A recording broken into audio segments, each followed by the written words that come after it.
All right. All right. Can you guys hear me? Thumbs up. Yeah, I can hear you. Oh, beautiful, beautiful. I think that's why that's how it stops the music.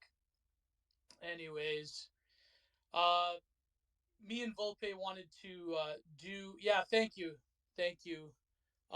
Watching Spirals, content enjoyer.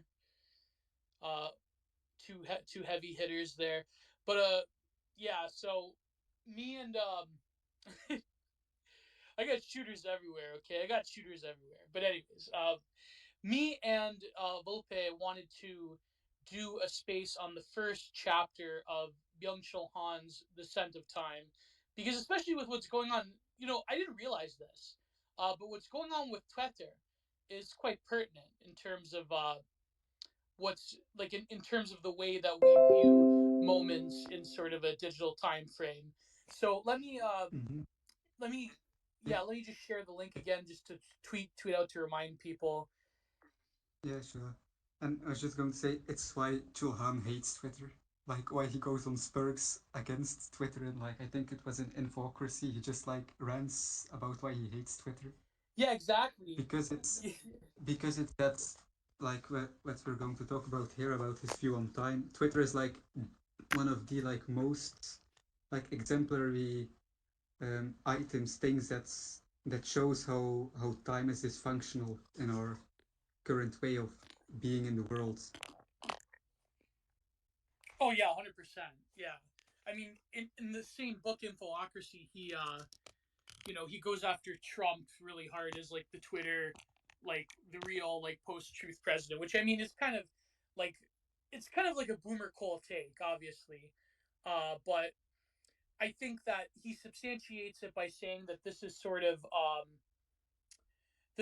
like the nature of what he calls dataism or the infocracy, is that the subject is basically a conduit of information that has discrete moments that are not connected to one another, that has Yes, lacks a past or future. Yeah, go ahead, Volpe, go ahead. I'm just trying to yeah, hear that's just that transparency. That's also it's a bit in a few chapters later that he talks about this again, that you become just an and like you said an empty conduit for information, just reduced to the most fluids of entities, and it's something you see with everything everywhere. Like everything has to go as fast as possible, as transient as possible. Nothing can last, nothing can hold, and that's also something that we'll be talk about. In I don't think it's in the first chapter. He also talks about lingering. Might Oh be yeah, in lingering. Yeah. it's very talk. He talks about this a lot, but I also would like to go about of over briefly over the preface because it's also very important with him to remember that he's not a tradcon, not a traditionalist in that sense. He has a respect for the past and for previous ways of being, but he doesn't see it's possible to return. And that's always important to keep in mind. He's not a return philosopher. Yeah. Yeah, I mean, I think his solution isn't as simplistic as touch grass. Like I saw this tweet today by a certain account that, I mean, I know it's very optical, but let's say a principal charity person. Like, so here's the rules for YouTube. I can't like if you want to request the mic when we go for an hour or so, like keep it YouTube OPSEC friendly. But principal charity had this great tweet where it's like the Ethan Klein Chud Jack, and it's like so based. Elon told people to touch grass today. Now I think what Elon is doing, like as much as I was panicking a little bit. But again, that's the nature of infocracy.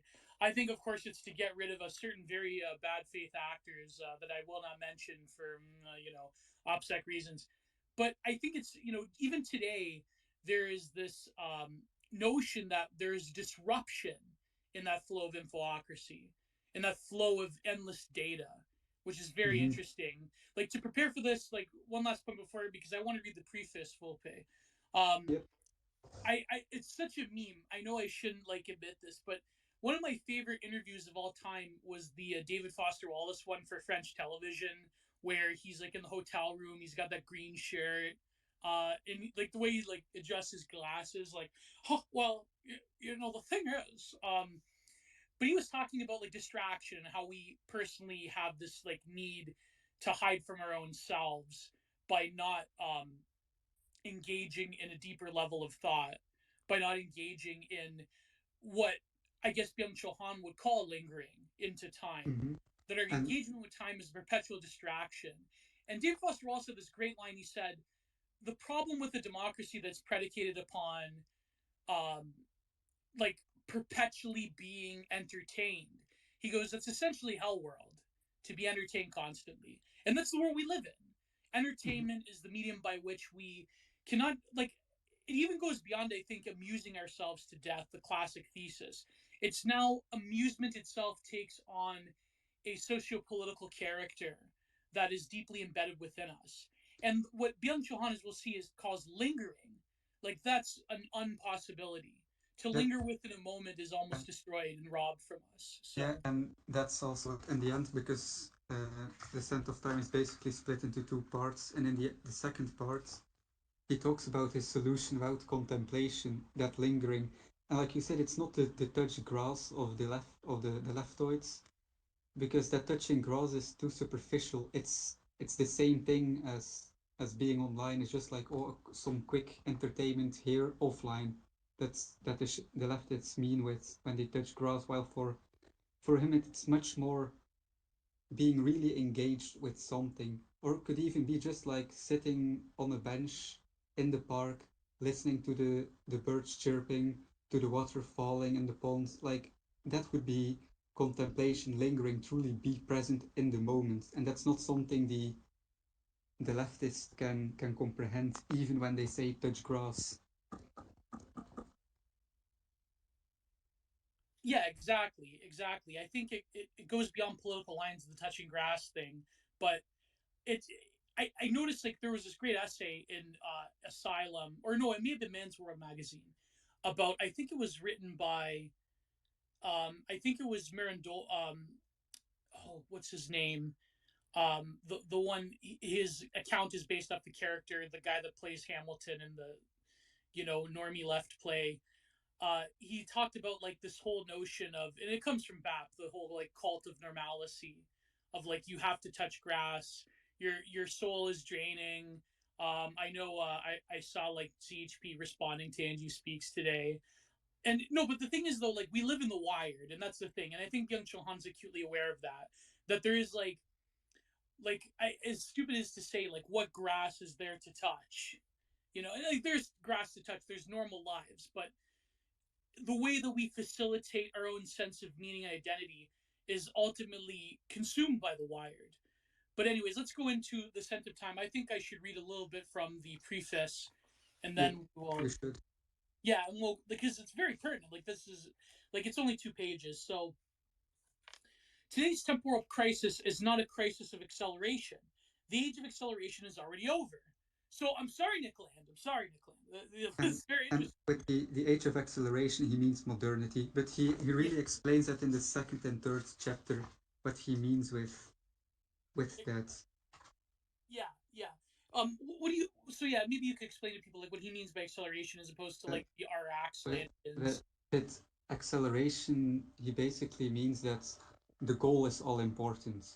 In the Yeah, age of modernity, you have the like history becomes detached from God, becomes detached from the eschaton, because when we live in when we have the eschaton before us, whatever we do, the eschaton will come. We don't have the future into our own hands. While in modernity, we make the future. We can build our own future, create a new thing, and that thing becomes still remains our salvation. Look at the Marxists; they want to create their communist utopia, so everything becomes in function of that utopia, and so marching, accelerating makes sense because we want this utopia faster. Being slow would be immoral. We must be as fast as possible to grasp that utopia, that salvation. That's what he means with acceleration, and this is why he and he will explain this later why he doesn't believe that we are any longer in an age of acceleration, because we miss that drive towards that end, towards that new future. yeah, yeah. And I think that's pertinent because he does critique like the Landians and sort of like that what would you say, that like positive affirmation of accelerationism. But I think like what Byung-Chul is saying is that we don't live in this sort of age of postmodernism of, like you were saying, Volpe, like create your own reality. That's gone beyond us. The Yeah, reality, yeah, yeah, acceleration, like I said, only makes sense if you have a clear vision before you. Like that's why you can say like the National Socialists were modernists in the sense they had a vision before them that they can strive towards, build towards, and the faster they went toward it, the better. But now there is no longer a vision anymore to just go for and to forge that new reality. yeah, exactly. It very much dovetails off of like Fukuyama and so forth. I don't know if I should censor. I'll probably censor one of those words for YouTube, but uh, there. So he says, like, temporary crisis is not a crisis of acceleration. The age of acceleration is over. You're over. What we are experiencing today as acceleration is only one of the symptoms of temporal dispersal. Today's temporal crisis is caused by desynchronicity, which leads to various temporal disturbances and irritations, times lacking a rhythm that would prove otherwise or provide otherwise. Thus, it falls out of step. Desynchronicity, less time whizzes, so to speak. The feeling that life is accelerating is really the experience of a time that is whizzing without direction. So there was something. There was a tweet that went, before Musk decided to do some house cleaning by our good friend Distributist. That said, like when he was responding to someone saying nothing happening, I believe he was responding to Schizotomist, where he says, we say that nothing ever happens, but yet life has been fundamentally changed from the time I was a kid till today. But that's like, I know it's like an own, and I'm not chiding distributors, but it's the way that Byung-Chul describes it, and that's a very pertinent point to this point, is that things happen, but they don't happen in a revealing or an eschatological way. And They not tend only to just that, happen, and they're discrete, and they lack a sort of a sequence with each other, a duration, you know, yeah, but they happen nevertheless. This is why we say nothing happening, because mhm. the fundamental transformative epochs, they tend to not happen, or we're not aware of them anymore. So, but yeah, go ahead, Volpe. What do you think? I was just going to add to that because there is no longer that pressure to create a coherent narrative, to create a coherent force towards something, and that's something he discusses a lot more, not in the first, but I think second, third, and fourth chapter. But it's a lot of that's missing unity, and that's what's also talking about rhythm. And there is also another book of his, The Disappearance of Rituals, in Yeah, which he also talks about that it's basically the sequel of this book, and that's we are no longer in rituals, in rhythms of time. Like we don't no longer live with the sun, with the seasons, and these things structure our being, how we live in the world. And without that, we get dispersed. We like what is the difference between today and tomorrow? What is the difference between today and 2 weeks? Basically none. We just like drift from one moment to the other without any thing that unites them together into a coherent whole. And this is why there's nothing is happening, because it's just a moment, new moment happens, but there is nothing that connects them together, that makes a real event from them. And that's one of the key things he's discussing in this book. yes, exactly, exactly. And there's sort of so here he talks about comportment, so which is the Heideggerian, like to act, to have a series of actions. Um, Desynchronicity, not the result of a push for further acceleration. In the first place, it is the atomization of time, which is responsible for desynchronicity, right? Nothing happening because we can't relate and correlate events to each other.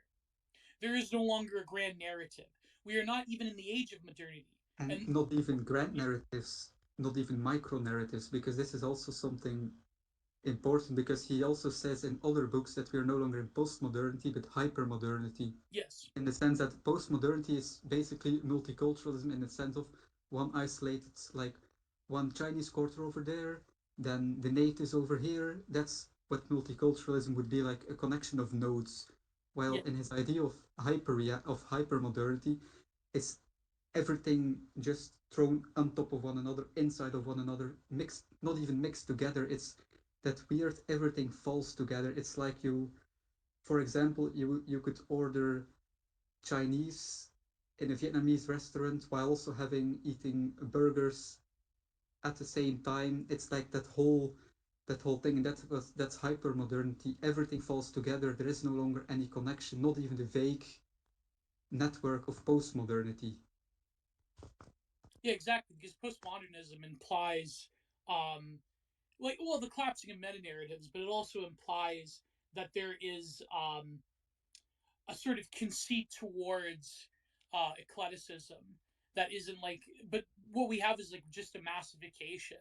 This is why hypermodernity is such a more of an apt expression, because the sort of like the positive project of modernity that people envisioned, like you example like multiculturalism, like that's gone. That it becomes like a mutated, instantaneous, discrete moment version of itself that isn't connected to any sort of grander project that you can build. I mean, and as much as we hate to admit it, like listen, we're all good reactionaries here, but as much as we hate to admit it, like the sort of like global Morgenthau liberalism of the American Empire, that still had like somewhat of a positive vision of like this Kojev, Morgenthau slash Kojev, like, well, history needs to end because there will be no more conflict and we can exert our will over the peoples of the world who are actually just striving to be like us, right? That's gone now. Now it's like not only can the world come to us, but the world doesn't have to change when they come to. I mean, look at what's happening right now in France, right? Well, yeah, what's happening down in the south? It's fucking insane with my Yeah, old man. exactly. It's and there's yeah, like the French have gone insane. So but the so to finish the preface, due to the temporal dispersal, no experience of duration is possible, right? Nothing happens because we can't experience the happenings, or we're so aware of the happenings that we exhaust them of any potential, and then actually nothing fundamentally changes. So that, I'm not trying to subtweet distributist, but I think like nothing happening holds still because of that.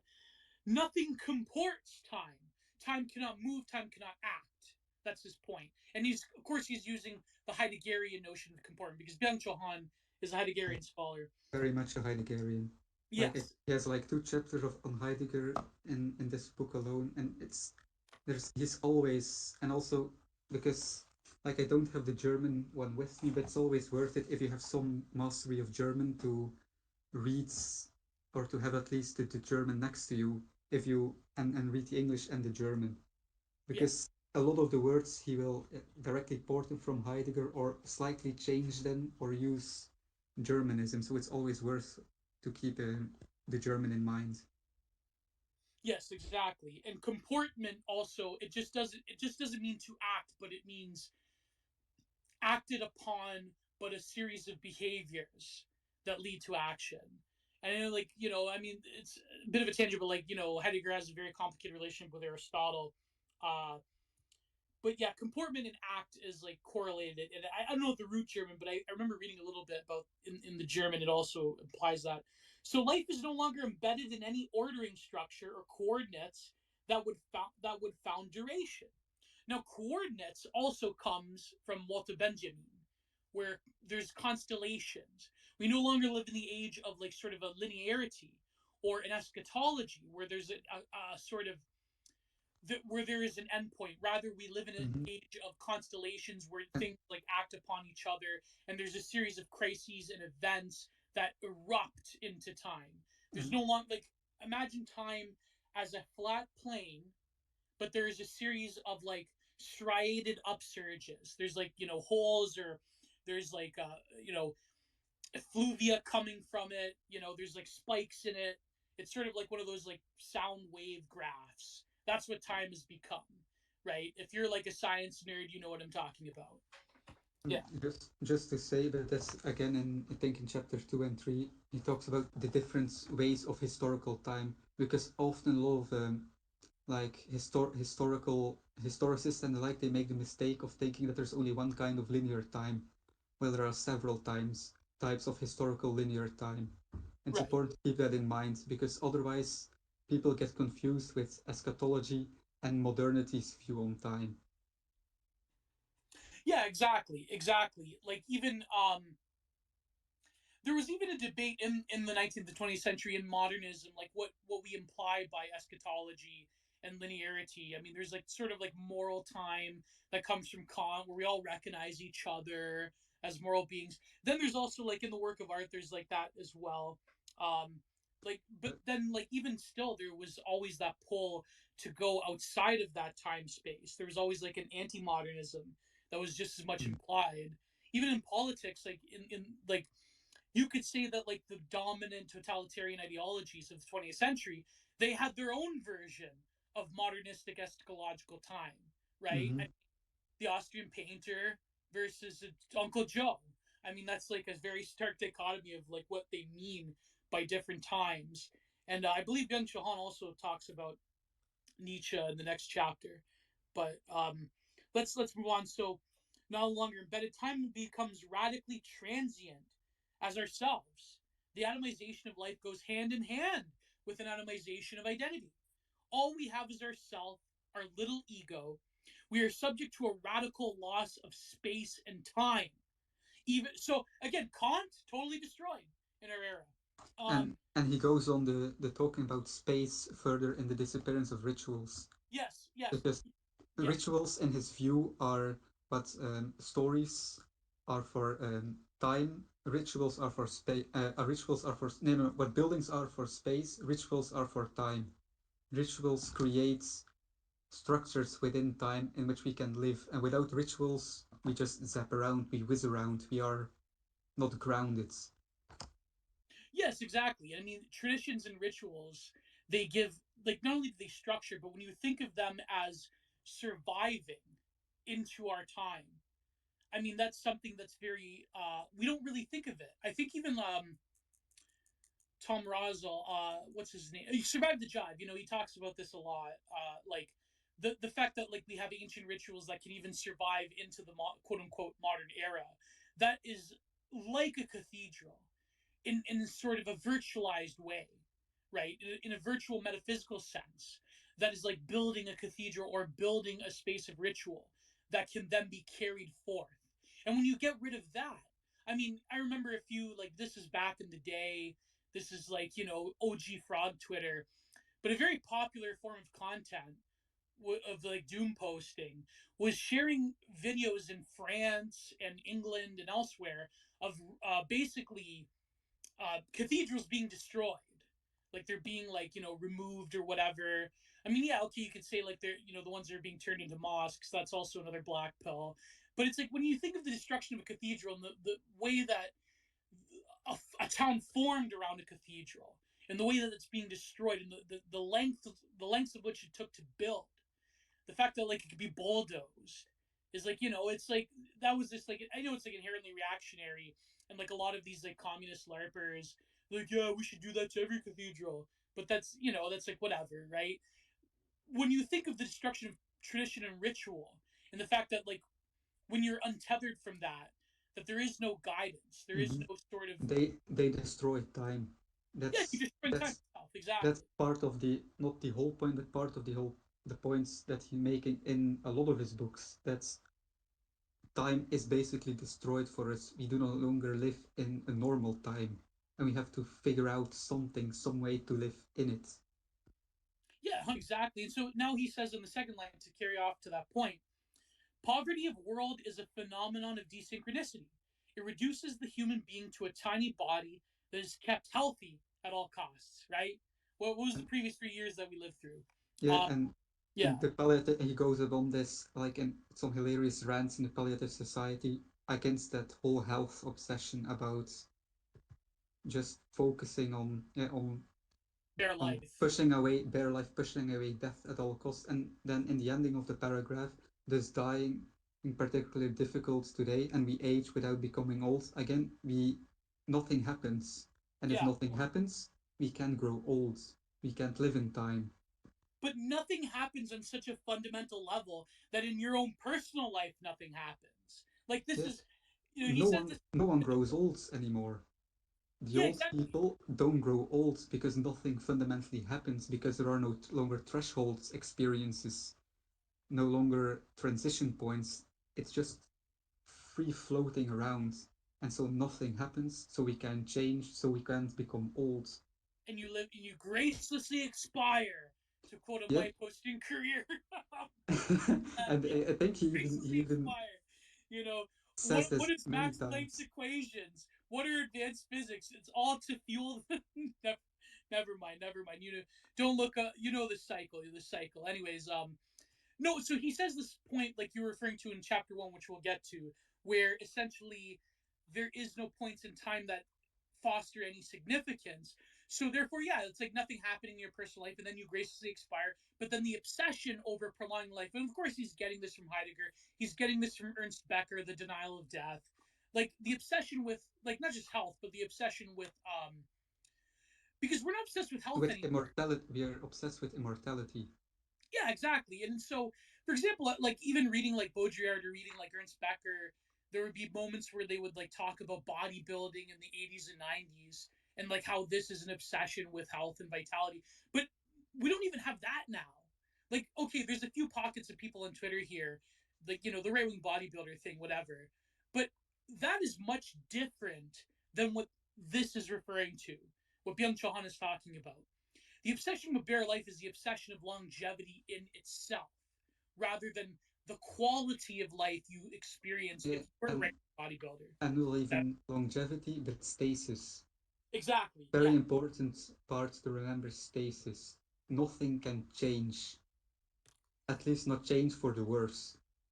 Yeah, and Everything, you and get subcultures like this as well. I mean that's just the meme or term, but yeah. mhm, or better say, nothing can drastically change. There can be no new world in the sense of the events of something fundamentally different. Only thing that can happen is optimization.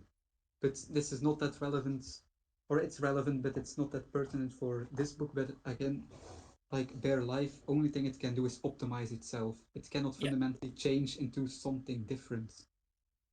Yeah, exactly. There's no like there's no like even in academia there's like this obsession with prosthesis and like, you know, transhumanism, but like that's Yeah, like, and again, yeah. not becoming old. That again, like if you can not fundamentally change to a different state of being, you cannot become old. You can just optimize in your little figment that you are now. Yeah, exactly. It's a big long now. It's not like, because there's no punctuation by ritual and by time, then there can be no inherent growth into a form of maturity. And I think that's why, like, you know, really, I mean, Ben Chohan does intuit the millennials as being like eternally young and old at the same time, which is like very, very weird, like arrested development state. So then he says it reduces the human being to a tiny body that's kept healthy at all costs. Otherwise, what will we have? The health of one's fragile body is a substitute for the world and for God. So the world is erased as God is erased as well. Nothing outlasts death. Thus, dying is particularly difficult today, and as we age, we become old. This book investigates the cause and symptoms of Without becoming old. yeah, without becoming old. Without becoming old, yeah. Desynchronicity in historical as well as systematic terms, but it also offers reflections on possibilities for recovery. So then to skip to the end, he says, the end of narration, the end of history, he said it, the end of history, does not need to bring about a temporal emptiness. Rather, it opens up the possibility of a lifetime that can be without theology and teleology, but which possesses a scent of its own. But this presupposes a revitalization of the contemplative, right? So Vita yeah, contemplativa. Yeah. yeah, via contemplativa, so the contemplative life, right? Mhm. So the life of contemplation. That's Um, that lingering we talked about earlier, that being present in a moment and let it come to you and be inside it. That's what he's exactly. to learn to live slowly. And but that we'll talk about it, I think, in the first chapter.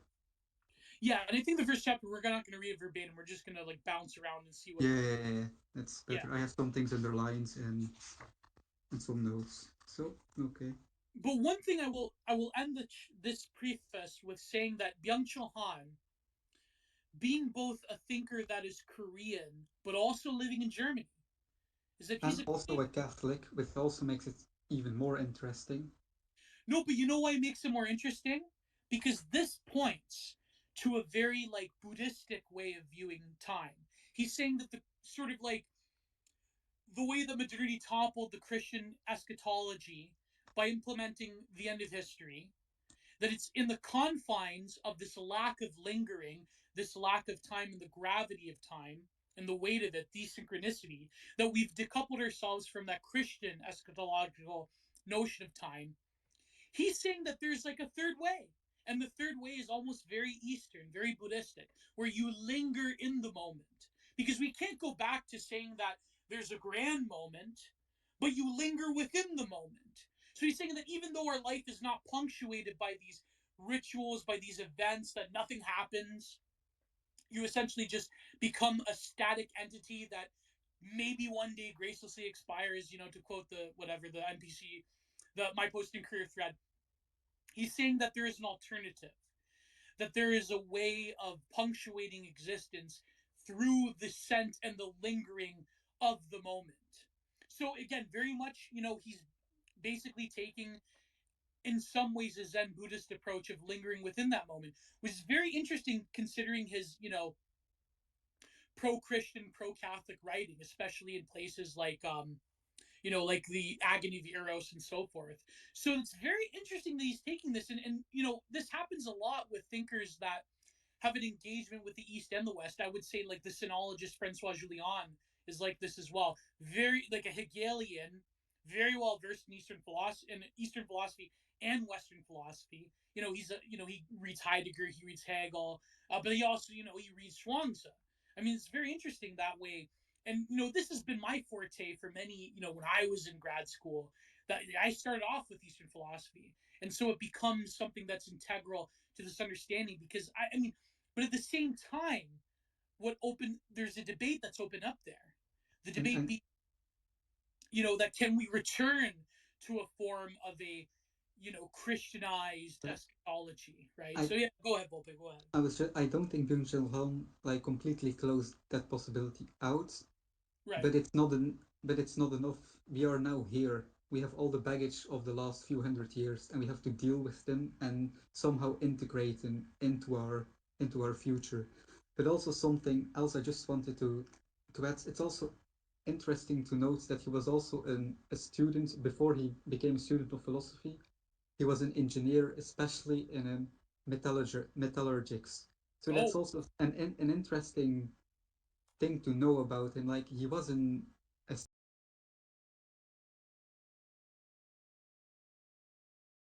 science, that way of thinking and that way of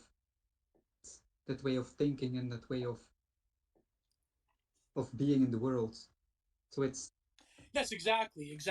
I mean, there's something there that also metallurgy, like it's almost like a form of alchemical thinking in certain ways. Um, there's certainly more of an intuitive sense of what science was. Like it was natural philosophy, right? It was the examination of the natural world. And so, he talks about that. He goes back to Aristotle in certain moments here and there. But to cap off the preface, not the less cause for today's temporal crisis is absolute value attached to the vita activa, the active life. vita This, activa. yeah, vita activa. Correct Latin. Use the correct Latin. Sorry, sorry. So this leads to an imperative to work, which denigrates the human being into an animal laborer. The hyperkinesia of everyday life deprives human existence of all contemplative elements of any capacity for lingering. It leads to a loss of world and time. So-called strategies all deceleration do not overcome this temporal crisis, they even cover up the actual problem. What is necessary is a revitalization of vita contemplativa. The temporal crisis will only be overcome once the vita activa, the active life, in the midst of its crisis, again incorporates the contemplative, right? So this is a loss. I mean, I would say that action has also ground to a halt, but I know what he means. He means like sort. He doesn't just mean like work culture. He But means like he talks about this, I think also in the first chapter, it's the at the same time we stand still and are hyperactive. We don't no longer are active in the correct sense of the words to forge something new. It's just like hyperactivity grown from here to there. It's why he's also very denigrating against multitasking because they're no longer acting with fully into one thing. And he also says that like for a true competitive life, there is also action in it. Like those things are not opposed; they are one unity. The contemplative and the active life. And if it's only a problem if you separate them, yeah, what it's has easy. happened in modernity. And he hates on Hannah Arendt, like in the second part of the book, because she is dumb and makes some fundamental mistakes. So Maybe you should go to that before we get to the first chapter. What is she? How does he critique Hannah Arendt when it comes to the like contemplative life and active life? Yeah, as, if I remember correctly, he just says that she makes a few just a few mistakes and also basically refutes herself in her own book. That's she's talking about how we must go to the active life, but then silently admits like, nah, we first need to have the contemplative things. Like the active life is just not enough. You don't get anywhere. But we can cover that if we ever get there, because it's like at the whole end. Like I think the last one or last two chapters. yeah, yeah. I mean, we could get that in another space too.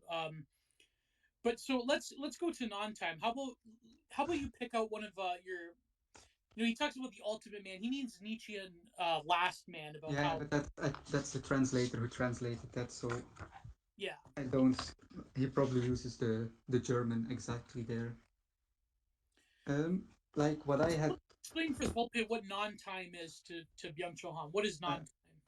I would say that non-time is what we talked about. Is that point like existence in time? It's that field where there is no real connection between the different points. There is only an emptiness, and that emptiness is what creates that boredom. That's like it's it's the same when he talks about with in his other book non-things. Non-things are and thing is something that causes resistance. A non-thing is something that's no longer has that resistance to it. And same with time is normally that you flow from one event to the next, all integrated, one whole, a coherent narrative. While in non-time you lose that. There is no longer that unifying force, that gravity, because he talks a lot about the gravity of meaning, like that time has lost its gravity, its pull, and time without that pull is non-time. It's fragmentation, it's floating around, It's whizzing, never zapping, happened as he at calls the it. same time. So that's what he means with non-time. Yeah, exactly, exactly. I mean, this is the essence of nothing happening. By the way, the time goes on; it persists. There's no unification of time, but there's no like sort of linkage towards But uh, things change radically, but we cannot grasp that change because there is nothing to grasp, because it's all fleeting, all floating around. yeah, exactly. You can only approach it as an amalgamation of different like events and aesthetic choices and pieces of cultural significance and memes. It's not like Mm-hmm. really this unified like when you No, think yeah, and time. then in a later chapter, I wrote something. Basically, that's why the peak aesthetical form of our modern era is the edits, or beloved frog edits, or beloved like we must turn back time edits, like all these things that are a supercomposition of all pictures, but there is no real coherent narrative to them.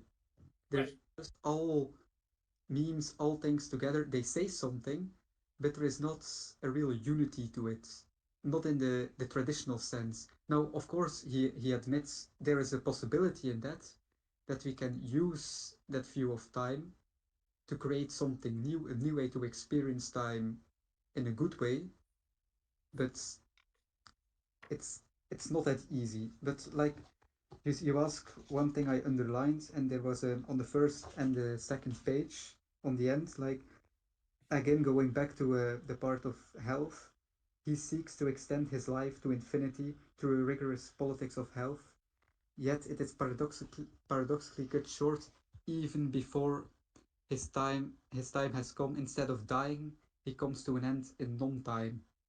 And that's again that's not being able to transition. Like what is death anymore?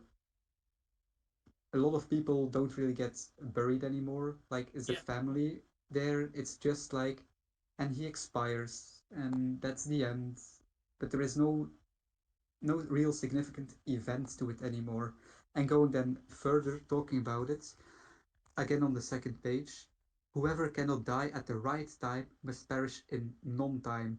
Dying implies that a life comes to its proper end in a life's conclusion. If life is deprived of every form of meaningful closure, it will end in non-time. Dying is difficult in a world in which ending or completion has given way to a passing without end or direction, to a permanent state of being unfinished and beginning anew, in a world that is in which individual lives do not terminate into a concrete form or totality, but in which the course of life ends abruptly in non-time. And like, do you know about those disgusting web novels that exist? But what That novels just exist? no, just those disgusting web novels that just go on, go on, go on. Oh yeah, exactly. The That's serialization of yes, everything. Yeah, yeah, like it's Marvel it, movies. it's this, but this is in everything. Everything has become serialized. Games, a new patch, a new patch, a new patch, a new DLC.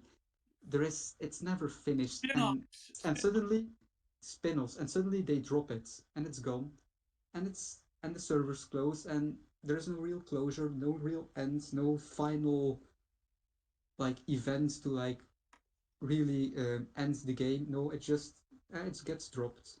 Same with a lot of like those web novels. They go on and on and on, and they get dropped.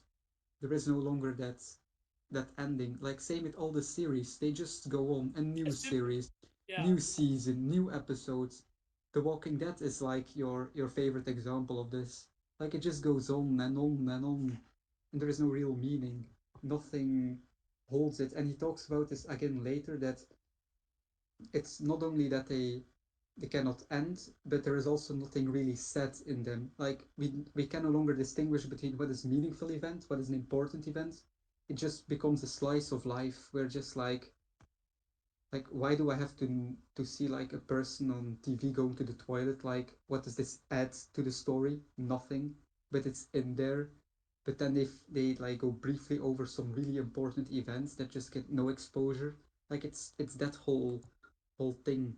There is no longer that we can no longer that distinguish that thing between what's important and what's not, and that's also an event of that non-time, because in an event, a narrative, you have to push out certain things that are not relevant to the narrative, cut out everything that's irrelevant, shorten things, not talk about like other things. It must be concise something, but in non-time, it's just free floating points.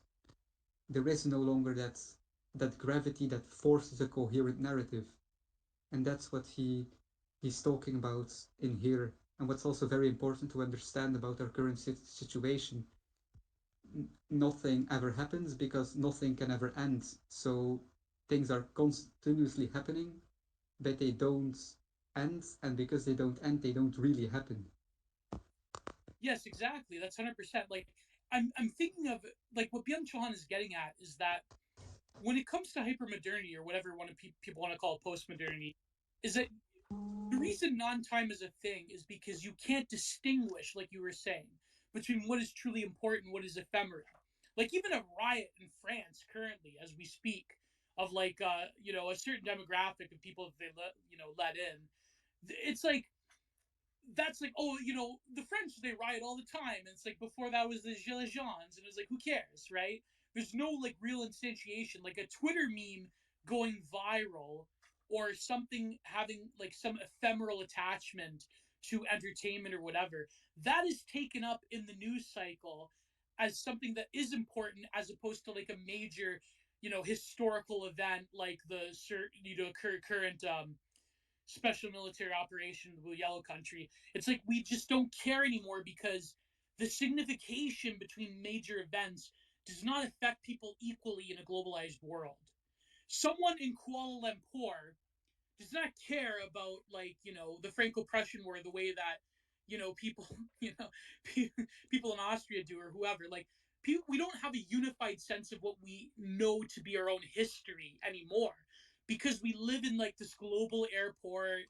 Everyone's history is equal, man. The peasant woman was equal to Caesar Augustus and her lived experience. Thank you, Mary Beard. Thank you, historians like Mary Beard. The peasant woman, is now equal to the Caesar. Like, that's, yeah. So in our own, but that's like a sort of like pulling back. So here when he's saying about dying, it's like he wrote this in 2009. It was translated in 2017.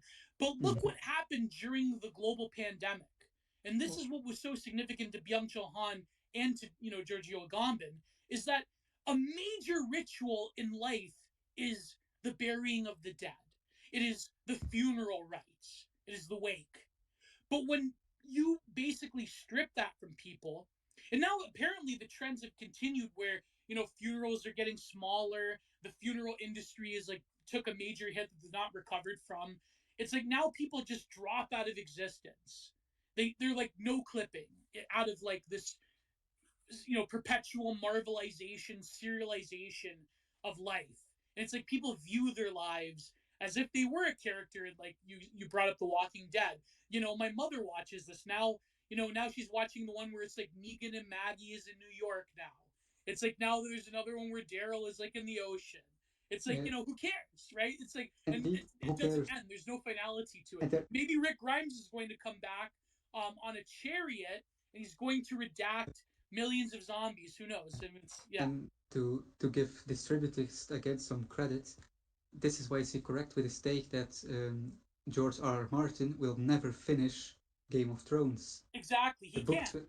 he Yeah, can't. He wrote himself in a corner, but also it's just like it can't finish. It can't end because nothing ever ends. It just remains in this floating whatever it is, this almost non-existence.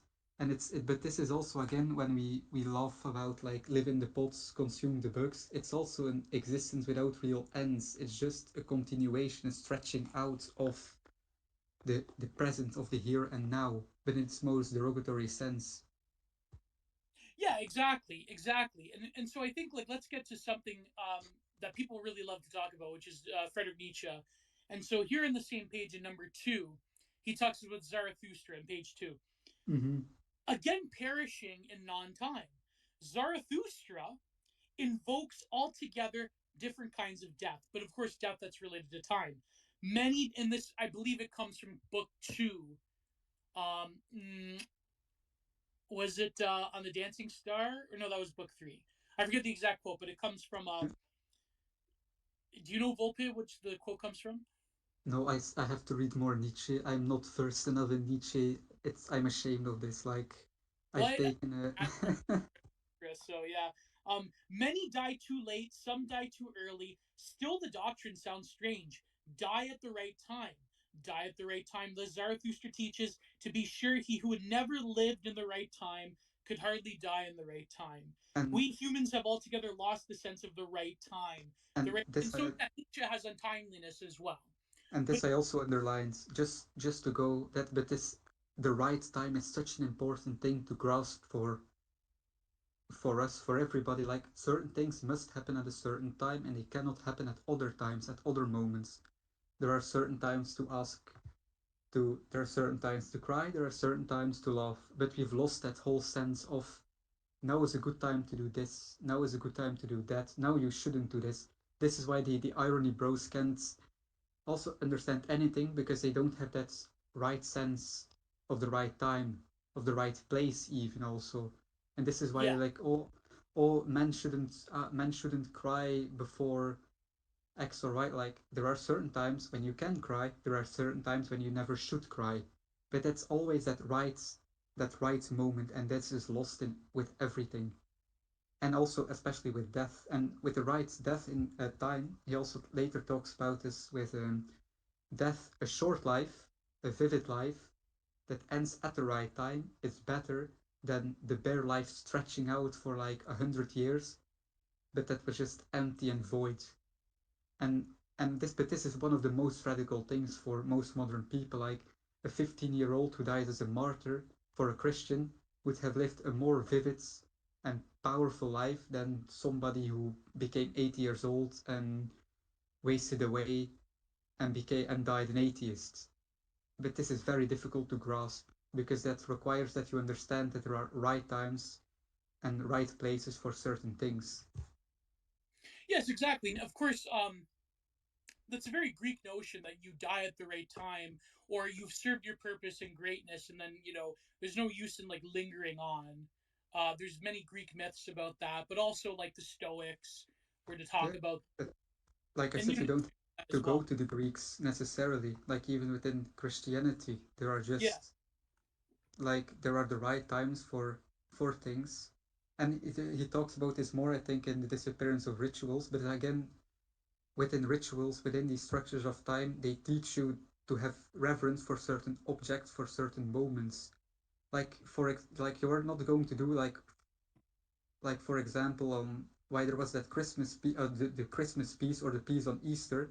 Like you're not going to declare you fight on the day of the Lord, on the day of the resurrection. You are not going to do that because it is that holy time. It's a time for something. But if you lose that notion, if everything becomes fragmented, you are incapable of that, of conceiving that notion even. This is why, like, at least here in my country, most stores are still closed on Sunday because like it's Sunday, like it's the day of the Lord still. Like you don't or you minimize work that day, but this requires an idea of the right time. And if you lose that, then irony bros will ask like, Sunday is just like another day. yeah. It really is not. Well, that's what I mean. It comes also from the notion of the sort of the wired, the online existence as well. And by the way, we'll go to an hour and then we'll start taking speech requests. But like I say, this will be on YouTube, so be very OPSEC friendly. And plus, both of us don't want to get banned. Anyways, yeah, like I mean, listen. As much as I love and admire them, this isn't a night owl's space, okay? I mean, I gotta this things. Um, no, but I let me carry over to what he says about truth and time, because people Yes. don't think of time as having this gravity or this weight when it comes to the truth of things. Because what you were describing is a product of the internet age in the sense that because there is like an immediacy to all things, because we experience things as everywhere at once, and that you could like pull in Yeah. and go out of it and pluck away, and like there's no like sort of there's no like waiting for certain moments Mm-hmm. because we can act And on my like adding to this is if you don't find it within 1 minute of looking on Google, it doesn't exist. That's exactly that whole idea. Everything must be immediately graspable. If it's not, it's just ephemeral. right. No, but even like what people mean, like, and he talks about this, Byung-Chul about like internet time, meaning Mm-hmm. that you can engage. Like I'm talking to you right now, like you're in Europe and I'm in Canada, and it's like we're crossing boundaries, we're crossing time zones, and you can sort of pick things up and pull them away, and you can forget about them, but then certain people will not forget about them, and it's just like the news is also like this. Everything is about that conscious cycle of fabulation and spectacle because people's attention spans do not think in this like monumental historical time that this is a significant event that would define our generation. I think like 9/11 was probably like one of the Yeah, last true that events, yeah, but it also not even on such ground notion, but also just on like on just in daily life, like a lot, there are no longer, at least I have sometimes difficulty, like, what are the really important moments? Like, often things feel a lot more transitory than they maybe should be. Like, it's yes, very difficult to get, like, those moments that really last, where you can then afterwards remember and retake them and really. lay bask in them. That's very difficult with this point like existence of whizzing, zapping from one place to the other without being somewhere and staying there. Yes, exactly, 100%. And I think like when he talks about truth as well. Um, so this is on page 5. So today things are linked to time between become obsolete much faster than they used to. They quickly become things of the past and therefore escape our attention. Yeah, exactly. They present the present is reduced to a point of correctedness. It no longer Or lasts. currentness. Currentness. Currentness. Sorry. Fact faced with the domination of a point-like ahistorical present, Heidegger felt that it was necessary to deprive the today of a character as present. Right. So the they is characterized by this Mhm. like.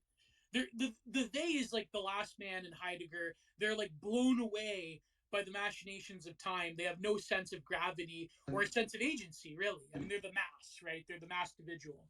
Um, and they work without acting. Like they exactly. just do they go frantically from one place or the other, but nothing they do holds. Yeah, they exactly. And we see some people are requesting like, so we'll get to at the top of the hour. So truth, and this is important. Truth, and when it comes to time, truth itself is a temporal phenomenon, is reflection of the last eternal present. The tearing away of time, the shrinking and fleeting present makes it void. Experience is also based on temporal extension, on interconnectedness between temporal horizons. For the experiencing subject, what has elapsed has not simply vanished or been discarded. It is rather constitutive for subjects present, for its understanding of itself. A farewell does not dilute the present of the past and may even make it deeper in the present. In its presence, what has become part of the past is therefore not fully cut off from the present of experience. Rather, it remains linked up with it. And the subject of experience must be open to what is coming, even the surprises and the unexpected in the future, what is unexpected the future holds. So, in other words, the linking to truth is very important, right? Mhm. Because we don't think of time and truth, really. Truth is eternally true. It is. Yeah, exactly. But because we don't experience the gravity of time itself, we Mhm. don't experience those moments. Time is always this like series of upsurges that don't really have any meaning as opposed to the Yeah, other ones. There can and be no truth, really. yeah, Yeah. no truth because everything becomes information in such an thing. Just like just an information for Byung-Chul Hang is decontextualized, like not even events, like not even it's difficult, like decontextualized things, not even things that just like you can grasp at any time, recombine in any configuration you want. Just they have no longer any again any hold. They are like ephemeral. Yes. Yes, exactly. And so when you think of that though, like let's talk about this a bit. Then if anyone wants to request Mike, you're Mhm. on good behavior if you follow either um like when you think of like the absence of truth as being linked to time, that's very interesting how a lot of it is sort of subjective in the sense that we place significance upon certain truths that are very linked to the time of a place and a period itself. And you could say that this is like very like relativistic, and it's like this is historicism. This is like not there's no like transhistorical truth. But when you really think of the way that people talk about truth, not only is it perspectival, but time sort of erases it. What Oh is yeah, true for like us in one time cannot be true for another time, which is very this is the common alienating. view. But yeah. Yeah, this is really the common view. And again, that's that whole point, like presence thing. Like, what is if there is no longer any narrative, any linkage of those different points, then truth doesn't even make sense. Yes, It's exactly. So yeah, he also talks about Barnett Newman and the artwork and time. But let's stick to the first chapter. Um, I'm just going to quick look if there is something else well, before the we internet's open good, it. so let me read the internet part. So this is uh, this is from I believe the third chapter. This is from this Is is it page 40. is it the speed of history or is Yeah, it? speed of history. Yeah. The internet space is not a walking, striding, or marching, but surfacing or borrowing, originally meaning to graze. All of us are content grazers. Like we're all, we all have the we're like cattle in a way, right? We're just, Cattle, yes. But that's funny. At certain parts, he literally calls people cattle. yeah, yeah, herd animals. He gets that from Nietzsche. So these forms of movement are not linked to direction. They are not known in any fixed paths. And this is where I highlighted this. The internet space does not consist of phases of continuity and transition, but of discontinuous events or facts. Yeah, it's right. I mean, if you're a Deleuzean, you'd say like, "Oh, this is rhizomatic." There's no progress or development, therefore, takes place in it. It is an ahistorical space. The time of internet space is a discontinuous and point like non time. You move from one link to the next, from one now to the other, from one tab to the other, the now from one tweet to the other, right? The Yes. now does not, well, I guess if, temporarily you can't move from one tweet to the other. The now does not possess duration. Nothing emerges or encourages you to linger for longer on a particular now spot. Due to numerous possibilities and alternatives, there's no compulsion, no necessity to linger a particular place. And I guess he's boomer posting here. He's saying, like, well, the internet means that there's no significance to anything. But, like, when you really examine it, like, when you think of, okay, look at a Twitter trend. I know we're like terminally Twitter brained here, and I know Elon Musk wanted to teach us not to be, right? But when you look at the way that a news event happens, what are you reading? You're not reading a single news story anymore. You're reading a series of trending events, of linking tweets of people's different discourses or Yes. news articles or, sort of like input into what that is. You are reading a singularity, a conglomeration of different things that constitute the event rather than a singular event itself, Mm, And right? and This he is talks incredibly about alienating to people. Yes, sir. Go ahead, Volpe. Go yeah, ahead. but he talks about that's the potential of breaking out of that linear view of time. There is for him a potential of something new, something great in all this. And again, this should never be forgotten. He is not lament. He is in certain sense lamenting the past, but he wants to find new ways to go forwards. Yes. We cannot go backwards again. We can maybe take some things from the past, but we have to build, see something new. And what you're describing is one of those possibilities. Right, exactly. And so let's go back to the first chapter about non time. Yeah, there was maybe one thing before we open that I Yeah, go ahead. uh, Yeah. wanted. Where is it? Uh, but again, like here, the acceleration of life prevents the emergence of deviating forms, of things developing and taking on distinct independent forms. That's and he's also talking here again with Nietzsche's like a lost man in Heidegger's day, like again the gray goo, or like Yeah. the what we're talking about, like without events, without like really changing, becoming old, transitions, it's impossible to differentiate you from me. There is not that like time changes, time makes one another difference, time makes it possible that the other can be encountered, that you can live together. And this is again in this whole non-time, everybody is the same. To call it NPCs, normies, whatever you want, without that real without that continuity of time, without those narratives or that maybe new possibility that can be created, most people are just an undifferentiated mass, even more so than in ages past, because there is no longer that transition to go through and to change. Like a boy no longer becomes a man, and a father no longer becomes old, and a grandfather. It's just whizzing, being not really changing. That's one thing I want to point out. And like in most of the other parts of the chapter, he's talking about the good time to die. And no, I don't think I have any other. Well, No. let me comment on that for a bit. Then we have to talk about another very important thing before we open the floor.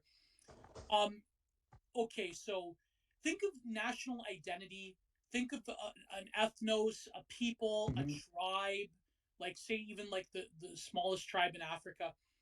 When you no longer have those periods of punctuated time and significance and Of ritual and the way of that we engage. very heavy time, maybe you can call it, like when the gravity of the moment is very powerful, when it really grips you. Yeah, heavy time. There you go. That's a good way of describing it. So when you no longer have that, then you can, and you're sort of like what you were saying, like, I know the popular term is the gray goo of existence. Then you can't really differentiate yourself anymore because your engagement with time is basically homogenized with everyone else. That everyone else is experiencing the same, like, no, And no punctuated and moments, no this gravity. is the Yeah. tyranny of transparency he talks about in one of his other books, like that everything becomes just transparent. Oh, Look through. I think that was the digital into the swarm. He talks about. Yeah, but he also has like the transparency society, and also in neoliberalism he also talks about transparency. But it's just that like there is no longer the differentiation, because again data flows fastest through an undifferentiated mass. It's good that you mentioned data because this jumps off to my last point before we open up to speakers. What are we forgetting when we talk about time and identity? What's the thing he talks about in chapter one? Memory. Yes, yes, Memory. always That's very very important. crucial for Byung-Chul Han, because Yeah. memory is that linking with the past. Is also that grasping hold of an event, because in, I think it's in non-thing, or in maybe in disappearance of rituals, he mentions that memory, that recognizing, is even more important than seeing someone for the first time, because by recognizing you really create a connection with something else.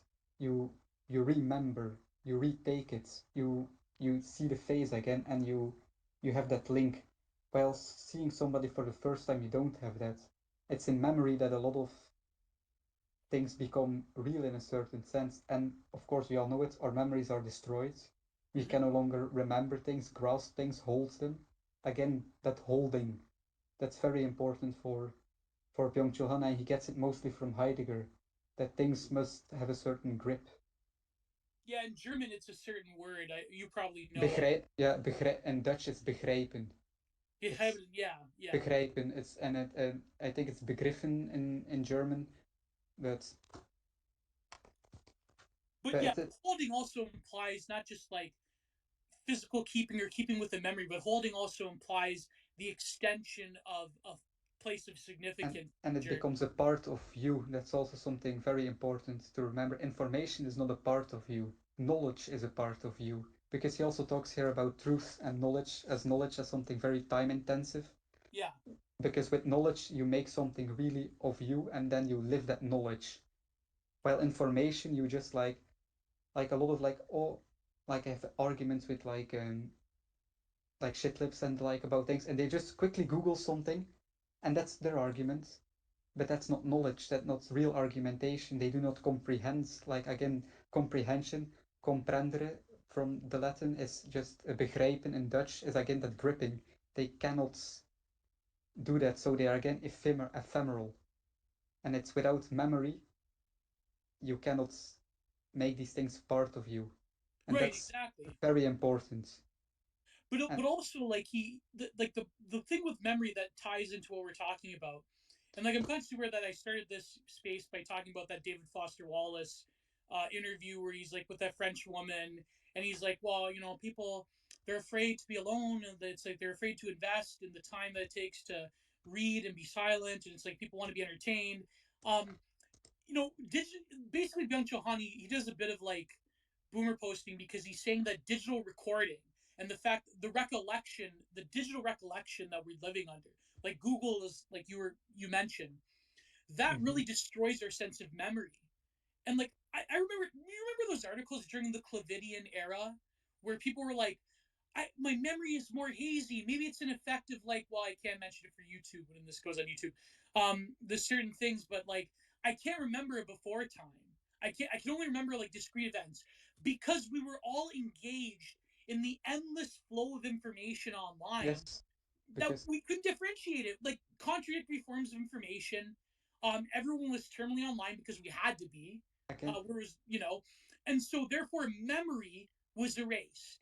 And I hmm see nowadays and memory people, is linked to time. Again, yeah, that's exactly. that creating of a comprehensive narrative that you have, like that's why memory, like for example, all the tribes had like the remember. He holds time of the tribe together. He holds everything within his mind, within his memory, like the art of memory, like especially important with the Greeks. It's without memory we are nothing. Well, we don't have oral tradition anymore. I And mean, that's why again he says like that our time crisis is an identity crisis, because without that memory it's very difficult to create a cohesive identity that can last through time. If you can no longer remember, like are you then the same person as a year ago? Yeah, in certain Christian ways, yes, but it becomes very difficult to become stable, let's say, without memory, without a strong memory. yeah, And a people, again, without a strong memory tradition, but this can also be in writing with scholars and like, but without that, it fragments because it no longer has a good linking of past, present, and future. And you need memory for that. And while the datafication and informatification, it just like decontextualizes everything. Everything becomes like a flood, just like individually deadly stored. Because he talks about this a lot, like stored information. It can be retrieved at any time. Nothing is forgotten in it. It just exists isolated in stasis, and it yeah, can be recombined, reconfigured at will. yeah, exactly. Like the endless flow of information is very, like, there's no differentiation. That was his point in Infocracy and in Psychopolitics. But let me Mm-hmm. give you a point about like the work of art here, because I see, like, again, I got a lot of heavy shooters everywhere. I see Kino Corners listening to this, and I was watching this newer video from cinematography that talks about like the significance, the soul of cinema, how it's like recording this unique event, how like other art forms such as painting, although I disagree, I think painting can equally record time in a sense, how cinema records a unique moment in time that cannot exist but has a recollection but also has her life world, and how like modern cinema, like the sort of like when Scorsese was like bombing on like Marvel Cinematic Universe, But how it's they why their the usual multiverse, never end. again, just to jump in quickly, it's why Yeah. multiverse trope is one of the most degenerate things that exists, because it's really that complete fragmentation of time, of space, of everything. Everything becomes point-like, meaningless, no longer any gravity, no longer any real direction on anything. It's just like, why bother? No, but that's what I mean. Like even an art form that is to record time itself in its discrete moments that has duration, that is even open ended. Like Yes, cinema has been destroyed by that, in my opinion. Like like really, it's evil in a way. It's like I guess Paul Town isn't here, but we could call it like that's literally evil art. Is like marvelization of everything, because there can be no end. There can be no um duration. There can be no eschatology in the space of cinema. and And, or not. Yeah, and just in general, art is also something important for Byung-Chul Han. He's written a lot about aesthetics like cinema, painting. It he often like yeah, he talks mentions about it in hermeneutic, his work. but yeah, yeah. So it's something that's also always very relevant to this all. Because again, with contemplation, it's very difficult to like just linger on a painting these days, or even a poem, just to sit and to listen to it. Like I think That's Remnant once, exactly what David Foster Wallace said in this interview. yeah, Yeah, yeah. Go but ahead. Remnant once said, or no, it was I think Mike from Imperium Press, that he used to like in the 90s sit for hours on his couch listening to music, Yeah. just listening to music. Can you imagine doing that today? Just sitting hours listening to music, doing nothing else, just being with your music, or just like looking outside for just an hour at the sun, at the birds, at water falling. These things become very difficult because we have lost that lingering in the moment, that lingering on something. But he talks about this a lot in his other books. And Do you one quick question? Have you read Non-Things? Oh yes, I've read some things. I think Yes, I reviewed some. it's one of his best, in my opinion. Non-Things, We could review non a few chapters for non things in another because space. yeah, because it's that's also very relevant to here, and it's also like when he starts ranting about the smartphones, it's funny, but very true also. But again, going to the space, I think we have covered most things we wanted of this chapter. Let me I'm read just this part about Barnett Newman, who is uh, the one that did the Zips paintings. You know, the New York School. I know. It's like yeah, it's like not trad. It's terrible, non-objective art. So yeah, Leotard quotes Barnett Newman. My paintings are concerned neither with the manipulation of space nor the image, but with the sensation of time. The sensation of time. Um, Sensation de temps is not conscious. Sensation de temps. Yeah, Where which page is it again? I'm it's page 52. 52. Ah, you're in that. Yeah, so it's Yeah. not consciousness of time. It lacks the temporal extension that is achieved by the constitutive works of consciousness. The sensation of time takes place before the synthesis of consciousness. The time in question is not one which signifies, but one which affects. For an instance, it rises like an affective cloud in order to disappear into nothingness. And this is where he gets his Buddhism from. This is this like weird relation between Zen Buddhism and the New York school, where he's saying that, you know, because we can't have mythic time or eschatological time, we can have a sensation of time. We can sense the gravity of it, even if it's fleeting, even if it's just a tweet that we remember, even if it's like we're dwelling deeply upon a momentary sensation. Right. So Barnett Newman, when he's doing those strips, you could like look at it as like, well, it's an empty canvas. It's just like a few color swatches. But really it's like sort of like recording in the artistic space, that medium, that sensation of the stroke itself, right? I mean, a lot of like literati painters in China talk about like how a singular stroke can mimic a tree line of 1,000 miles, right? I know it's very like woo woo, right? In you know, Western interpretation, but there's something about the sensation of time that he's saying we need to go to because we can't go back, but we can Mhm. go forward. But so maybe you could talk about Vulpes to lead us out till we get to questions. What is the sense of time, the affect of time, rather than the Yeah. consciousness of time? The scent of time is that, like you said, being in that moment, and he especially talks about this with relation to the Chinese clock, which works with scent. And it's also very important to note, like, meaning does not get lost within that sense. You are in the moment, and it transitions fluently to the new moment. But you do not feel lost for that old moment because it had its time, and the new moment has its own time. Yeah, That sense of time, and this is also something I found, like I didn't realize, but it's really true.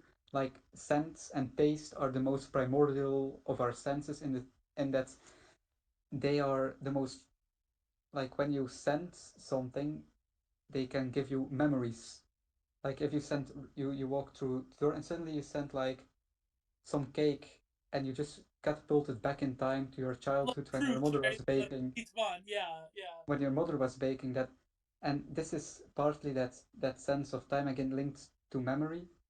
That's time becomes those really intense moments of remembering, of being there. And think that's the most important thing about the scent of time. You are always present in that moment and fully in the moment, not whizzing around, not like going from here to there, but living slowly from moment to moment and taking every moment as it is to yourself and being there. I think this is what I would say with what he means with the scent of time. exactly. But then how come? But why has remembrance become like a weird hindrance or excuse for inaction to like millennials who are eternally nostalgic about their own childhoods or whatever? Why is that true? Why was it again? I don't know, but the one of the problems with nostalgia in general is because it's like what do the millennials, like you like to call yourself, remember? They remember real events? What's it's not really. It's just an maybe more a sense of loss. It's also not something real that they're remembering. What he's mainly like taking for memory, for remembering, are those singular moments. Maybe it's best to call. It's not an experience, not a like he makes also a distinction between experiencing and life experience, you would say in English, because in Dutch and in German you have like a nice distinction you can make with those words, but experiencing are like real moments that constitute you, that make you, that form you, that Yes. are important for you. While what the millennial does with his nostalgia, he is what he calls in German Erlebnis, or a life, like he calls it Erlebnis in German. It's just like something ephemeral. You are just standing in there, but it does not get into your heart and change you. And nostalgia, you're remembering, oh, that nice game I played, but did that play game really form you? Did it change you? Did it have a real impact on you? Does it constitute something of your real self? No, almost never. So And you mean while those Call of Duty lobbies weren't like real? Like they didn't have him? but they are not really that formative, like this, and the experience is that what really transforms you, like opens that new world. But and the say like a sense of remembering that childhood, it's that's like much more a part of you than just like, oh, I like to play video games. Yeah. It's that strength, that depth that's missing with nostalgia. Yeah, exactly. Like I even saw Newgrounds trending today, I guess because of the Musk thing. And it's like, people remember that, like those little animations and but I guess like the I think the collective capacity for remembrance that has hindered whole generations in this like nostalgic stuck culture gaze. I mean, I think that's very different than what Byung-Chul means by savoring memory, and like it's very primordial way. Because A lot of like it mythology around like and being here blinded and this like a lot of like shamanic experiences talk about this womb-like experience of being having no vision but having scent and taste and touch. and You know? again, that memory, that remembering, opens new space for action again. Like there is a duality, but there is no like real tension between action and contemplation. Oh yeah, Like for true action, you need contemplation, and and out of contemplation follows action. Like it's there is no like there's no being stuck in memory because you go to the next moment. You act again. It's not that they're just being stuck, because this is also something he would be very against. oh yeah, Something he also sees that faults, but he sees are very hype. He sees, but the thing is like he wants you to be keep in mind and always be keep in front of you that being hyperactive is not a good thing and not the same thing as being active in the real sense. Like hyper, like I said in the beginning, like that multitasking, going from here to there, always being in really in the world, like as Das Man with Heidegger, like that's like you go to work and then you have your this and that and you have to yeah. take all Keep the things in option. That's savoring. not real Yeah. action, and but that's really frantically going about. It also leads to inaction, to that boredom, but he talks about this in the other chapters. Like we are as modern, like as hyper modern people or whatever, we are stuck between hyperaction and inaction, between extreme boredom and just like frantically like rushing to get everything in order, and after that we just like sit in the couch, watch TV, and be like a passive bored, because we don't even like what we're watching. We're just being bored watching some rom-com that's just utterly useless. And that's what's also again distinguishes what he wants from the millennial, because in his view, what they did, like with all their memories in the 90s, it's not, it's again that hyperactivity, that boredom. They didn't really do things to say. So I think No, that's then you like what, revive the same, but it can never be the same. It's always going to be like a modern, like totally debased version of what that nostalgic thing was. It's like they're bringing back old series. They're gonna bring back when I was a and kid. I grew up on Clone High. They're And bringing it back, but it's like they got rid of Gandhi because he's racist or whatever. Like it's never going to be the same, guys. I'm sorry, millennials. I'm sorry, millennial writer staffs. It's not going to, you know what I mean? Like it's just it's really just an advanced form of like hyper inaction, if that's a yeah, hyper yeah, inaction. Yeah, but I think he also, I think that would be fair to say what he believes. That's one of the problems, that hyper inaction, that being hyperactive but also totally inactive, doing nothing. yeah. It's like So, gooning in a way. but yeah, yeah, it is. Yeah, people know people goon with nostalgia. Like I mean, even like I do this. Like you know, you watch old things, you know, and then like you consume the same music you listen to, and it's like very like you're But goon caving yourself with yeah, and nostalgia. But it's but not and also savoring.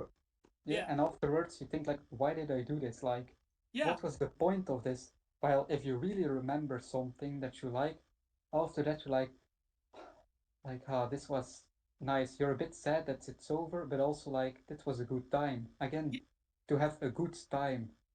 And nostalgia, with nostalgia, you don't have a good time. You try to grasp something that's already gone. But if you remember something nice from the past, there is a little bit of regret, like that's gone, but that was that time for that memory, and I'm glad to remember to like have hold it in a certain sense, but I let it go again. While nostalgia is just the opposite, it's trying to grasp as hard as possible to something. No, but that's like very Zen, like what Byung-Chul getting at, because in like a lot of Zen meditation, depending on like I mean that's like when they talk about Zerzan as practice. It's like seeing how things mutually arise and mutually cease, and you let them go, and emotions come and they fade, and you don't really it doesn't really bother you on a more like I wouldn't say fundamental sense because the self in Buddhism is a very complicated topic, but I would say that it doesn't fundamentally alter. There's no alterity to grasping upon something. There's because there's literally nothing to grasp. There's just like a fleetingness to it. And so there's like a lot of Zen koans talk about, the mountains and the rivers will be transformed and then they will just become mountains and rivers again. Right? So you Mm-hmm. learn to put them in their place, if you will. Put things in their place by letting them be, right? What is Wu Wei in Yeah, Taoism?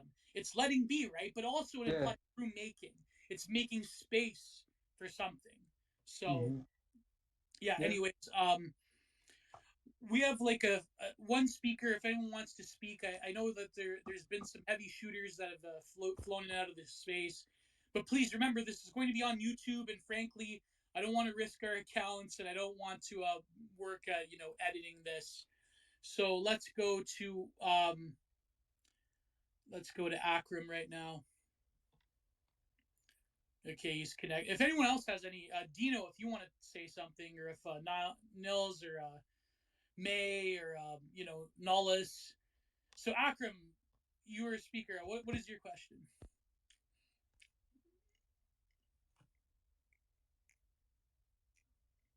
Are you there? I don't see him on my. Yeah, No, I he's a think. speaker. It's just that No, I think he's gone. Like I don't. Akram?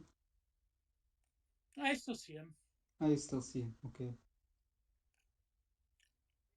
If not, like if anyone else, yeah, I know this is usually when Twitter Spaces become like a little bit of dead air, just waiting for someone. Um, but if anyone else has anything, unless can you hear us, Akram? Or oh, Dino, we're okay. There you go. Finally, I hope I don't get any threats by letting an e-girl. Well, Dino's been on my podcast, so it's Oh no, e-girls. Ah, no e-girls allowed, never. no gear. So Akram, can you hear us? Or maybe Dino Yeah, World? I have to. I'm getting picked up for church in like 3 minutes. So, one thing I wanted to say is that regarding the nostalgia, like dipping back in that pool from your childhood, hoping it'll still be fresh and finding it like sour or whatever.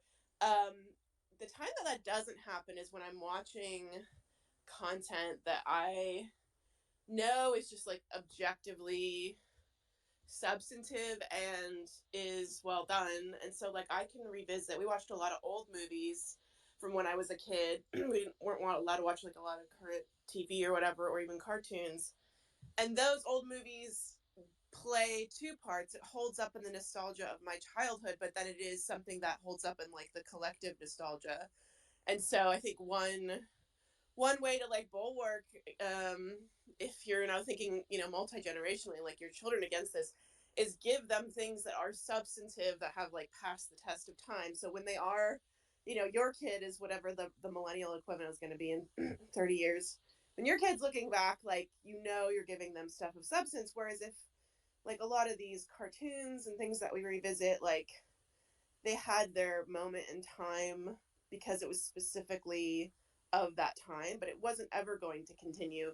So we have to be careful when we're being nostalgic, not to, like you said, make it like a goon fest. Like, is this actually arousing my deepest senses, or is this like a temporary Yeah. numbing that wasn't even good when I first consumed it, but I had no knowledge otherwise.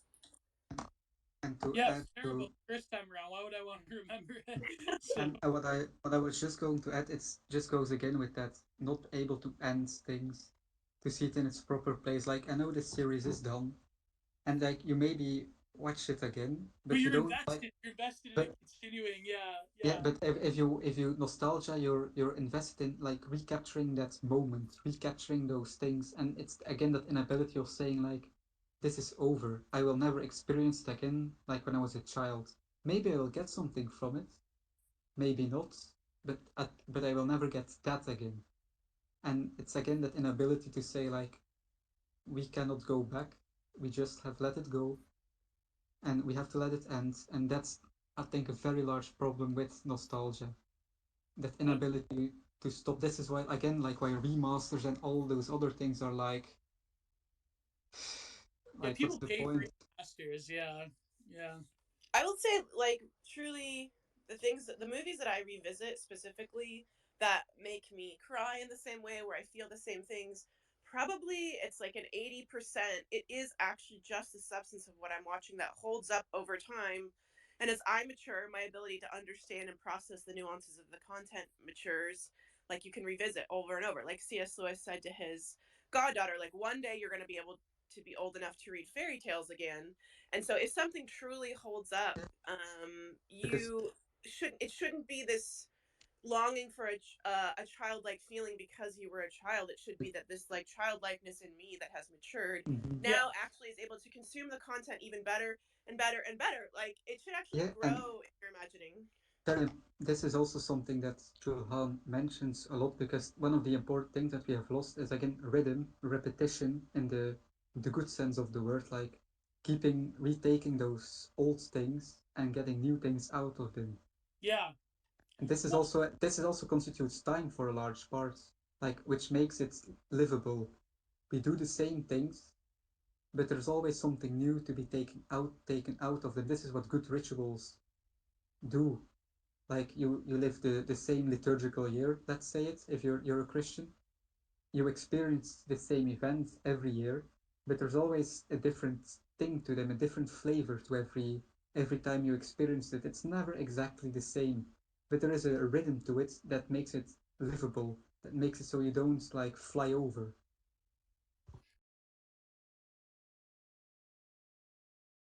yeah. Do you know? Before you go, what movie? I understand very little of like the masculine, call to adventure. I've never been a manlet. That's very obviously like Well, women summer. are spiritual minlets, so that's Yeah. Yeah, I'm looking up at my phone now as we speak. It's on the counter. I can't reach it. Yeah, Rudy. And then my favorite movie has changed. I won't tell you what it used to be because I'll get mocked. But my current favorite movie as of 2 years ago is Ben Hur, and I watched it so many times as a kid. there. You go. Um, Yeah, same. Yeah. and revisiting it now, I just think this is the best movie that's ever made, and I cry every time I watch it. When Christ confronts the Roman centurion, that's probably one of the greatest scenes in cinema history, in my opinion. Correct. And Yeah, if you're not going at ramming speed, are you even embracing life? exactly. Also, about nostalgia, but I don't see any requests, but let me like I have to end the space on a wrestling analogy. Okay, now recently I watched Forbidden Door, right? Because New Japan is my favorite company, And the only match I really liked was Kenny Omega, Kenneth Olivier, Omega versus Will Ospreay. But even still, because Forbidden Door was in Toronto, and I didn't go because I hate going to Toronto, and it was gonna be crowded, and it was also the Pride Parade, so it would have been like so congested to like go to the Gardner Expressway. It would be incredible. So I didn't go to Forbidden Door. Thank God, because it was kind of cool, right? The whole event. It was like, who's my favorite wrestler fighting my other favorite wrestler? And the matches weren't that great. So, anyways, there was this point where they were doing this thing because Kenny Omega is from Winnipeg, he's Canadian, or rather, he's like they were doing the whole bit where it's like Shawn Michaels insulting Bret Hart by like rubbing the Canadian flag on his crotch and like putting it up his nose and like doing the whole bit, right? The whole nostalgic callback to the Iron Man match between Shawn Michaels and Bret Hart. Or no, it wasn't the Iron Man match. It was when they were doing In Your House in Canada, and like Shawn Michaels was insulting the Canadian flag. But it didn't really rhyme because people do not code Kenny Omega as like he is from Canada. Kenny Omega's like, he lived in Japan. He's like a citizen of the world. And it never really stuck because they're doing this like nostalgic callback to Shawn Michaels versus Bret Hart, but really nobody codes like Kenny Omega as like Leaf Land's favorite son the way they did with Bret Hart. It's like this internationalized thing where it's just like this empty nostalgia in pro wrestling. That's like most pro wrestling nowadays. It's like just like, oh, do you remember the Attitude Era? Do you remember how great the Attitude Era was? It's like no, it's uh, like they're doing the whole thing where it's like they're like AEW did this exploding barbed wire match where they didn't even have explosions. It was like the sparkler thing, and it's like, do you remember those '90s tapes of FMW where they would like blow each other up in the ring? But they couldn't even do that. They couldn't even do that. It was like this weird, empty nostalgia. It was insane. But anyways, Uh, that's my ending rant. Unless anyone and wants to. So final for words. me, wait, Final words. Gio, final words. I'm just going to read the last like Can, passage can I from be rude and Descent give of my Time. final word because I have to go in 30 seconds? Yeah, Yeah, do work. sure. Final word. The equivalent of that, I was trying to think like what's something that feels that way. And then you said explosion, and I thought about COVID. The fireworks displays during COVID, the controlled inside of like a stadium or inside of a like these like controlled fireworks that you would live stream had to be about the most like depressing feeling of the decline of the American empire. And I'm not kidding you, even since then, fireworks have lost their, not that Sure, fireworks are sure. like the peak of whatever, but like you said, it's like you can't even do the explosion. It's like you can't even risk a firework in a field for a virus that doesn't spread outdoors, and so that feeling has just clung. Mm-hmm. Yeah, 100. Uh, percent Final word, Vulpe. what I wanted to end was the on the last on page 114 of the Scent of Time. Chulhan quotes Nietzsche's "Human, all too human." Oh yeah, Um, From lack of rest, our civilization is ending in a new barbarism. Never have the active, which is to say the restless, people been prized more. Therefore, one of the necessary correctives that must be applied to the character of humanity is a massive strengthening of the contemplative elements. And so this is, I think, what he tries at least to argue about in the latter half of this book is that again that returning to contemplation, to lingering in things, in moments of time. So there is like again that moment to really experience time, people, each other, nature, to have like the maybe the true way of touching grass. Like and even if you may be so bold, can say you can linger on the internet. It's hard, it's difficult because of its nature, but there are moments yeah, that you can linger on, and it's try to find these moments or even create them that you can have that realer connection. Not even connection is even a wrong word because he hates on connection a lot because it's too ephemeral. But yeah. like that real lingering on something and that staying next to it and be with that thing and again to maybe call Heidegger, let it be for what it is, because that's also an important thing about contemplation. Just stand there next to it and look, wait, and think. But that's what the poster does. The Yes. poster lingers on the Wired, on the online world. The poster Yes, lets things be. The poster observes and lingers within that moment of that succinct take. and crafts his posts with great care and great thought. Exactly. You must graft all of your posts with great care. And the fact that Nietzsche even saw that the barbarians, the sort of barbarism we're embarking upon, is also virtualized. It's not just the physical barbarians of this like globalized world that are waiting to destroy civilization, but as civilization becomes virtualized, we no longer have that sense of presence or lasting mature engagement with time. We literally have gone back to in a weird hyper modern, postmodern way, we've gone back to the primitive. We've gone back to not even a pre mythic time where time is just this brutal force of chaining, of going into a nothingness. It's sort of like primitive, it's very like one dimensional level consciousness that even is beyond the mythical time of the ancients and yeah. Yes, very true. And All right, so, well, yeah, go ahead. and last verse, even in this depressing world, there's always the hope and the possibility of something new coming out of it, something that might be, hopefully, is better. So do not despair. Only the poster can deliver us into this world of meaningful scent towards time. That's my opinion, anyways. I don't know. That's kind of self-serving, but anyways, please go forth and post. Thank you all for joining us. This has been great. This will be available on my YouTube channel later on in the week. So as I always say, God bless. Goodbye. Too sweet. And Bye. thank you, Volpe. Go follow Volpe.